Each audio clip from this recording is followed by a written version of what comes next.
I have been revisiting my gathered end hammocks for the simple reason that laying flat on my back in a bridge hammock, while comfortable, I can't sleep very well because of sleep apnea. So aside from losing some weight, the gathered end hammocks allow me to sleep at kind of an incline, or recline, whatever the correct term is, with my upper body leaning back anyways, and that helps me to stay asleep and breathe better at night. So I'm going to revisit my gathered end hammocks, and that also means revisiting the underquilts and the top quilts and everything I was using with them.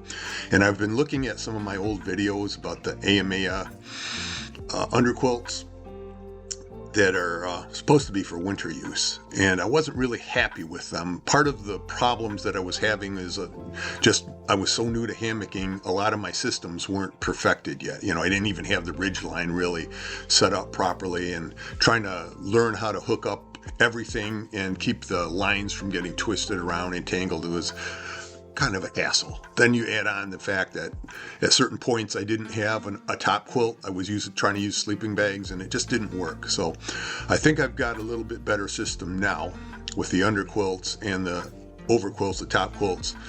And so I'm going to try again in the yard. That's the other thing too. I don't have to go out into the woods. I've got my yard set up to hang a hammock. So if there's something that isn't working, I can remedy the situation hopefully right then and there by coming in the house and rummaging through my stuff, my prodigious stash of hammocking gear now, and find the item that I need to correct the problem, instead of hauling it all out 20 or 30 minutes down the trail to set up for a realistic looking video, when I can basically do the same thing in my backyard under the same circumstances. And being as I live next to a park, I get a lot of wind coming off of it. So that's even more realistic than being in the woods where you're sheltered a little bit. One of the things that I've noticed as well when I was looking for other videos about the Ayamaya underquilts is that a lot of people take them out and they set them up in the park or in their backyard, kind of like I do, but they're doing it in the summer or in good weather, and it doesn't really tell you how effective the item is if it's really cold out, So I'm going to try and do it in real cold conditions, and I think we're going to get a real winter this year. So that I'm in Michigan, so that's saying something. So yeah, let's take a look. So let's look how nice and neat this is now. The shot cord runs, it's just a loop, and it runs on this side up to the carabiner, and then the same on the other side. It runs from where it's attached and it runs up to the carabiner, and it just clips on underneath the back.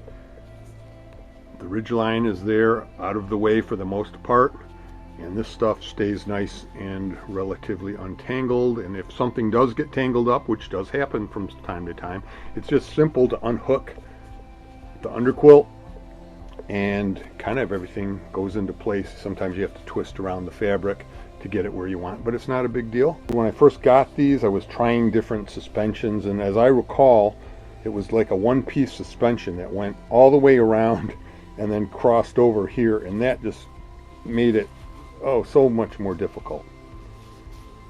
This works fine. So this is the 12-footer here.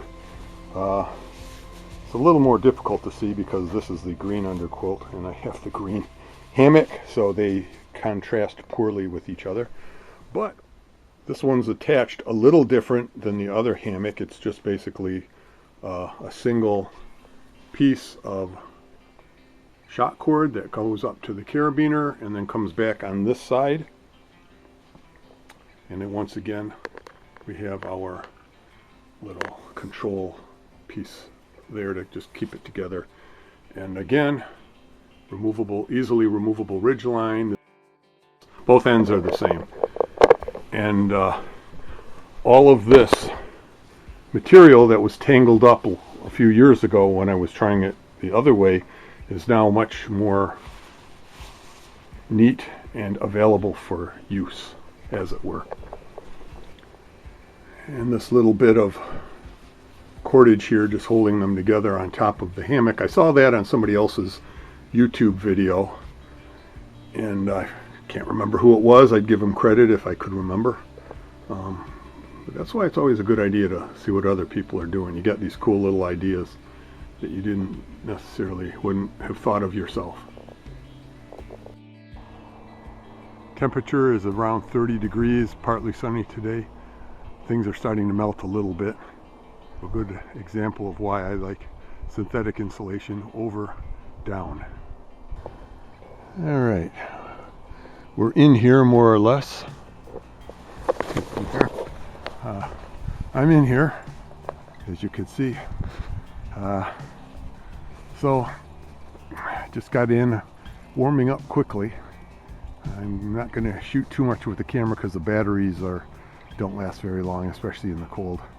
But this is a one-wind top quilt. I've got my feet in there in the foot box, and the rest of me is inside the upper part, tucked around my shoulders.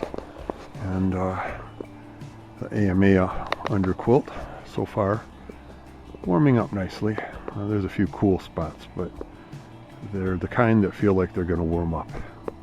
So I'll report back in a few minutes. Well, I can feel the airflow moving between the two windows there, but most of the cold air is going right through. It's not dropping down into my face, so it's nice and comfy. And my top quilt is rated to like I think it's 35 to 50 degrees, and the underquilt is probably in the same range, and they seem to be doing pretty good. 30 degrees out, a slight breeze, as you can kind of see everything is moving around. So without the windsock I might be feeling a little chilly, but right now I'm comfortable. It's interesting, you know, when you're in the military they issue you gear and you take it out and it's fine, you know. Go out in the field in Korea or Norway or something and you issue sleeping bag, you're fine, laying on the ground and you're fine. But you buy civilian gear and it's just weird how it's of course it's lighter, but it's weird how sometimes it just doesn't do what they say it's going to do. So you got to test it. You got to take it out in the yard and test it. I really like this top quilt. It's comfortable, it's soft against the skin, it feels good, holds in a lot of heat really well. The only thing it needs is like a hood that would snap right into the hole here, the head hole. And then I think it would be perfect, because then you could wear your regular balaclava or whatever you wanted to sleep with, but you'd have that over you and maybe with a cinch around it so you could close down the hole just so you can breathe. But I think that would make that perfect. Maybe this is a one-wind top quilt. Maybe one wind, you could come up with a retrofit for that. Just have something that snaps right in. Thank you. All right, I have added an underquilt protector here. We'll just see if this holds in some more heat, as I was starting to get a cold spot. I think this is a one-wind product also. So now the windsock, the underquilt protector, the underquilt, and the hammock, and the top quilt. All these layers of stuff I have to get in the correct order in order to climb in. That's always the fun part. And it'll take me about 10 minutes of sliding and wiggling to get into position. And I have found these elastic shot cords really are helpful with this underquilt anyhow, holding it up and keeping it tight enough where it's holding in the heat. Otherwise it kind of sags down and there's gaps in the sides. And the same with the underquilt protector. All of this stuff needs adjusting, so you got to come out ahead of time and do it, ideally during the day when it's easier to do, instead of waiting on that big trip and then at 3 in the morning trying to get up and figure out what's going on with your flashlight, you know. Well, I've been laying here for about 35 minutes now, and I've got a cold spot on my back.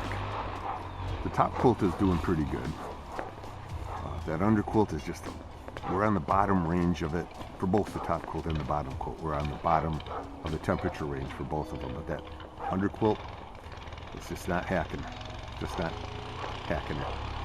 Top quilt you can get by going cheap on, I think, because you can always put on more layers of insulation, throw a blanket over you, but that underquilt is such a hassle to reinforce it. So I'm gonna go in, and I've got like an underquilt blanket I'm gonna stuff under there, and we'll see how that helps. It's not. All right, well, this is crazy busy now. Under windsock, underquilt protector, these the new underquilt that I just added, the underquilt, the Ayamaya underquilt that was under there, and a hammock plus the top quilt. Crazy, crazy. This is a one wind underquilt. It comes with a blanket. Anyways, I didn't bring the blanket out, but if necessary, that can go on top. All right, let's get back in and see if I can do another 20 or 30 minutes without getting cold. Well, I've been in here 30 minutes and I'm very toasty, so that second underquilt definitely did the job. I'm going to say the Ayamayas are probably going to be good to about 40 degrees. 3 seasons maybe, unless you double them up. I have another one, but I'm not going to double it up. I did that before a few years ago with one of the earlier videos, but I was trying to use it, as I recall, I was trying to use it with a sleeping bag or something, and I just couldn't get everything dialed in properly. But this Ayamaya with a one wind underquilt wrapped around it seems to be, or actually wrapped inside of it, which, wait, let me look. Okay, the one wind is outside of the Ayamaya, and that's important because the Ayamaya has a lot of loose gaps and stuff, whereas the one wind has elastic which can be tightened to hold those gaps closed, so that's helping quite a bit. All right, we'll be moving this inside for the rest of this program. Please stand by. Well, there's everything. It's not too big of a load there. This is our, what is this? This is our top quilt. This is the underquilt protector. This is the windsock. This is the one wind underquilt. And this is the hammock with the Ayamaya underquilt still attached. And I threw in a rain fly here even though I didn't use one today. You're still going to want one. That's not too big of a load, I don't think, especially if you're using a sled. So just to recap here, I don't think the Ayamaya underquilt on its own is sufficient for winter.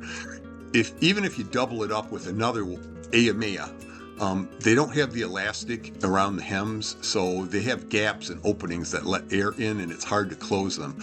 But I think it would work good as an inner insulation layer if you have another one like the one wind that wraps around it, and you can adjust out the gaps. Then I think it would work okay. Otherwise, by itself, 3 season bag, maybe into the 50s, possibly even the 40s on its own. But you got to take this stuff out. You got to adjust everything, make sure it's all working together. And then another thing is I have a 12-foot hammock. And a lot of the videos that I see, people have 10-footers, 9-footers, even 8-foot hammocks, and that affects how this stuff works, especially when it comes to the gaps and the tension and everything. So you really got to try it out with your gear to make sure it's all going to work together the way you want. So I'll probably go out again in a day or two and try something else.